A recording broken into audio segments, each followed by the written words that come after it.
Assalamualaikum warahmatullahi wabarakatuh. Sahabat yang beriman, kali ini kita akan membahas tema mengenai pentingnya keimanan dalam diri. Apalagi dengan kondisi-kondisi saat ini, yang kondisi tersebut sangat memprihatinkan ya, dalam segi ekonomi, politik, budaya, sangat memprihatinkan. Maka dari itu tak ada cara lain kecuali kembali kepada Allah. Kita update kembali keimanan kita. Kita update kembali ibadah kita, sholat kita, dan yang lain-lain. Karena tidak ada lagi yang bisa menolong kecuali Allah Subhanahu wa Ta'ala. Maka dari itu, marilah kita kembali lagi kepada keimanan kita, ketauhidan kita kepada Allah Subhanahu wa Ta'ala. Kenapa pentingnya iman? Karena segala sesuatu yang kita lakukan, ibadah yang kita lakukan di muka bumi ini, semua harus berlandaskan iman, agar ibadah yang kita lakukan menjadi nilai ibadah di sisi Allah Subhanahu wa Ta'ala. Seperti banyak dinyatakan dalam ayat-ayat Al-Quran, ya ayyuhalladzina amanu. Kenapa harus ya ayyuhalladzina amanu? Karena amanu ini adalah, iman ini adalah dasar atau sumber yang kita lakukan, semuanya harus bersumber dari keimanan. Karena jika kita tidak melakukan sesuatu tanpa dasar iman, maka pekerjaan yang kita lakukan atau ibadah yang kita lakukan adalah sia-sia. Maka dari itu penting sekali keimanan itu. Seperti ayat yang dinyatakan, ya ayyuhalladzina amanu wa yuqimus shalah wa yutuz zakat, atau ya ayyuhalladzina amanu wa hajaru wa jahadu fisabilillah. Mau sholat, mau zakat, mau hijrah, mau jihad, segala macam, mau amalah, itu semua perintah tersebut didasari dengan kata hai orang-orang yang beriman. Karena dasar landasan dari melaksanakan ibadah turut kepada perintah Allah itu dan Rasul, semua dilandasi dari iman. Karena di dalam ayat lain dinyatakan seperti ini, allazina amanu bi ayatina ulaika ashabul jannah. Sebaliknya, wallazina kafaru bi ayatina ulaika ashabun nar. Jadi dasarnya adalah keimanan. Kenapa penting sekali iman ini? Karena iman itu adalah dasar pondasi. Ketika kita melakukan ibadah itu harus berlandaskan iman. Karena semua perintah ibadah itu, perintah mentaati Allah dan Rasul itu landasnya adalah iman. Nah, lalu iman yang benar seperti apa? Kita tarik kembali surat pertama yang Allah wahyukan kepada Rasulullah SAW, Iqra. Iqra di situ maksudnya baca. Sedangkan Rasulullah SAW ketika itu adalah seorang yang buta huruf, atau dijawab sampai malaikat Jibril itu mendekap kepada Rasul dari belakang sambil mengatakan Iqra, Iqra ya Muhammad, Iqra ya Muhammad. Rasulullah SAW menjawab, Ana biqori sampai 3 kali. Ana biqori, aku ini tidak bisa membaca. Lalu Jibril alaihissalam melanjutkan, Iqra bismi rabbikal ladzi khalaq. Bacalah dengan nama Tuhanmu yang menciptakan. Nah, di sini dinyatakan bahwa bacalah dengan nama Tuhanmu yang menciptakan. Jadi Tuhan itu adalah Rabb yang mencipta, memberi rezeki, menghidupkan dan mematikan, yang memelihara dari kita bangun tidur sampai kita tidur kembali, yang mematikan yang melindungi. Itu kalau bermakna Rabb. Jadi di sini Iqra bismi rabbikal ladzi khalaq itu Allah sebagai pengatur, pencipta, pemberi rezeki dan segala macam. Jadi jangan sampai begini. Kenapa perlunya iman? Begitu dinyatakan Allah pemberi rezeki, tidak ada kata lain bahwa yang memberi rezeki itu adalah dari makhluk. Namun makhluk tersebut hanya perantara. Melalui makhluk tersebut kita mendapatkan rezeki. Namun hakikat rezeki tersebut adalah dari Allah Subhanahu wa taala. Seperti begini. Saya mempunyai bos. Bos saya itu orang Chinese yang notabene adalah beragama non-muslim, non-Islam. Tapi pada hakikatnya Allah yang memberikan rezeki, namun melalui perantara si bos itu. Jadi kita bisa bermuamalah, bersosial, berbudaya dengan orang-orang di luar agama kita. Namun kita yakini bahwa yang memberikan rezeki itu hanya Allah, namun melalui perantara bos kita, rekanan kita, sahabat kita. Dan sahabat kita itu tidak harus muslim, rekanan kita tidak harus muslim, bos kita itu tidak harus seagama dengan kita. Namun yang perlu kita yakini bahwa yang memberikan rezeki itu adalah Allah Subhanahu wa taala. Karena Allah adalah yang maha pemberi rezeki, dari makna Rabb tadi. Rabb juga sebagai pengatur.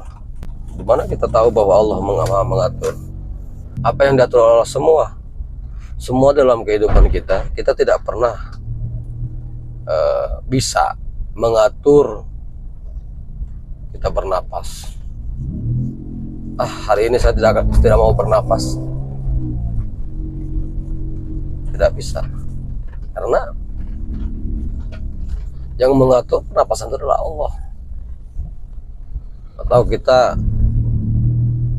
mengatur sendiri, hari ini atau detik ini saya akan mengatur saya buang angin. Tidak bisa, karena yang mengatur itu adalah Allah.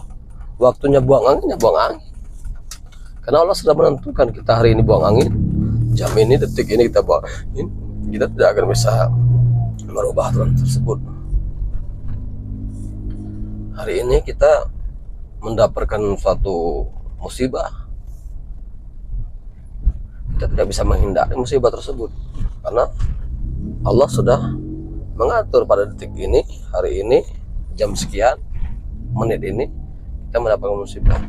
Kita tidak bisa mengatur semua itu, sehingga yang terjadi dalam diri adalah segala aktivitas kehidupan kita sehari-hari ini adalah Allah yang menentukan. Itu wujud Allah mengatur. Berjalannya saya ke depan hari ini adalah hakikatnya Allah yang mengatur. Bukan karena kaki saya bisa nginjak gas dan rem, juga mata saya bisa melihat jalan, atau tangan saya bisa memutarbalikkan setir, bukan. Tapi semua itu Allah yang mengatur. Allah lah yang menggerakkan tangan saya, kaki saya, mata saya. Namun manusia terkadang tidak sadar, seolah-olah dia bisa melaksanakan aktivitas sesuatu itu karena dia pintar. Padahal kalau Allah tidak mengizinkan, tidak akan terjadi. Dalam sebuah hadis qudsi dinyatakan, la tataharraku zahratun illa biiznillah. Tidak bergerak sebiji zarah pun di muka bumi ini kecuali dengan izin Allah. Itu yang harus kita sadari bersama saudaraku. Sampai sejauh itu, sedetil itu keimanan. Sehingga kita yang tercipta dalam diri kita tidak ada istilah semua ini karena saya pintar, karena saya bisa. Tapi yang harus kita tanamkan dalam diri bahwa semua ini terlaksana karena Allah yang mengatur. Lalu Allah sebagai pencipta, kita tidak tahu dan kita tidak bisa memilih tanggal sekian, bulan sekian, tahun sekian kita lahir dari ibu bapak kita dari golongan petani. Kita tidak tahu. Kalau kita bisa tahu, kalau kita tahu, kita pasti nggak mau. Kalau kita bisa memilih, kita tidak akan mau. Pasti kita memilih lahir dari seorang yang kaya raya. Hakikatnya Allah menciptakan kita dan kita tidak bisa memilih. Di ayat lain dinyatakan hal ata alal insani hinu min dahri lam yakun dzaya mazkura. Surah Al-Insan ayat 1. Bukankah telah datang pada diri manusia satu waktu dari masa, namun dia ketika itu dia manusia belum merupakan sesuatu yang tak tersebut. Jadi Allah sudah mempunyai skenario ribuan jutaan tahun, miliaran tahun yang lalu akan menciptakan manusia. Namun manusia ini belum bisa disebut, belum bisa dibentuk apa sih gitu. Nah, dari ayat ini yang harus kita yakini bahwa kita dulu tidak ada. Tidak ada seorang saya itu dulu tidak ada. Lalu Allah menciptakan sehingga saya ada di muka bumi. Nah, pada hakikatnya terciptanya kita, hadirnya, lahirnya kita hari ini Allah lah yang menciptakan.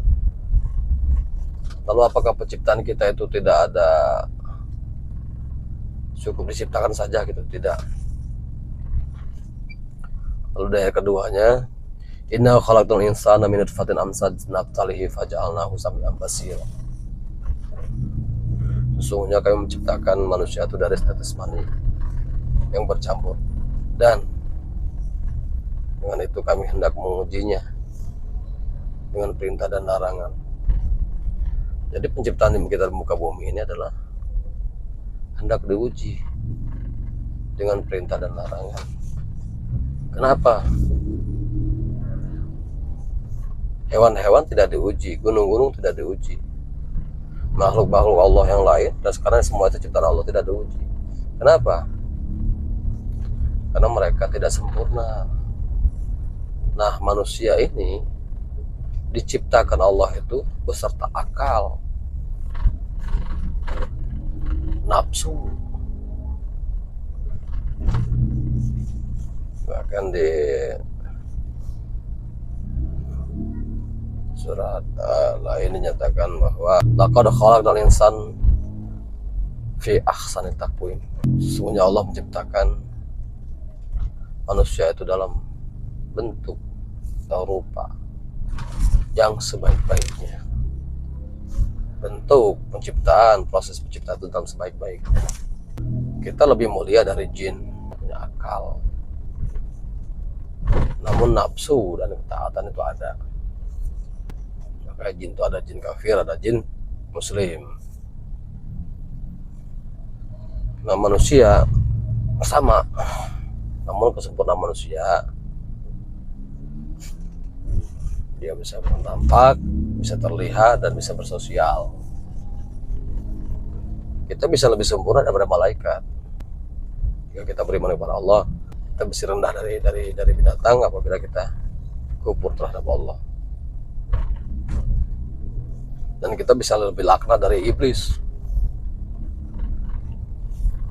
Kita apabila kita ingkar kepada Allah. Kenapa manusia bisa lebih mulia dari malaikat? Manusia jika dia beriman kepada Allah dan Rasulnya serta mentaati perintah Allah dan Rasul, maka manusia itu akan lebih mulia daripada malaikat. Kenapa? Karena malaikat itu tidak diciptakan nafsu. Manusia tidak punya amarah. Malaikat cuma punya tunduk dan patuhan kepada Allah. Jadi malaikat tidak punya pilihan, karena dia tidak punya nafsu. Nah, manusia memiliki keduanya. Sifat jin, sifat malaikat itu ada dalam diri manusia. Sifat binatang pun ada. Itulah kenapa manusia itu diciptakan sebaik-baiknya makhluk adalah manusia,